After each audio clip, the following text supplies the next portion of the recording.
সুরজিতের গল্প কবিতার আসর থেকে নিবেদন।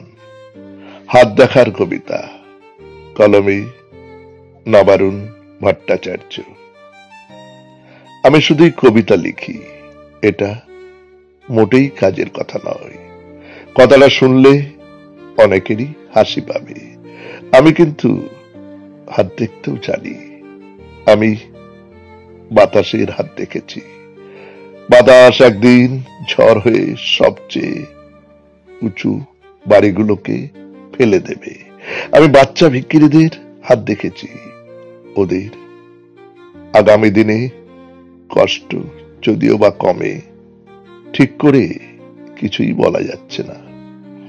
আমি বৃষ্টির হাত দেখেছি, তার মাথার কোনো ঠিক নেই।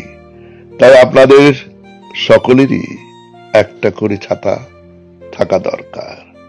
স্বপ্নের হাত আমি দেখেছি, তাকে গড়ে তুলতে হলে ভেঙে চুরে ফেলতে হবে ঘুম।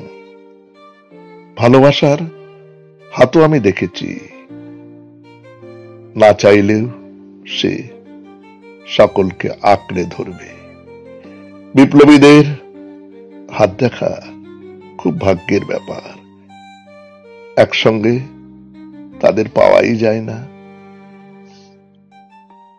বোমা ফেটে তো অনেকেরই হাতই উড়ে গেছে। বড় লোকদের প্রকাণ্ড হাতও আমাকে দেখতে হয়েছে। ওদের ভবিষ্যৎ অন্ধকার।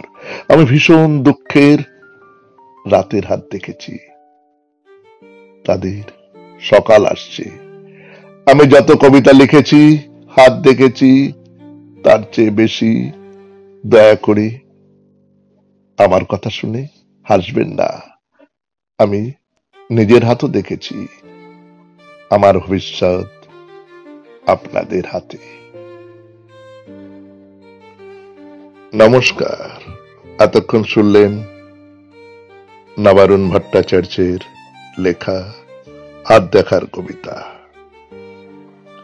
উচ্চারণে আমি সুরজিৎ দাস, সম্পাদনায় আমি সুরজিৎ দাস।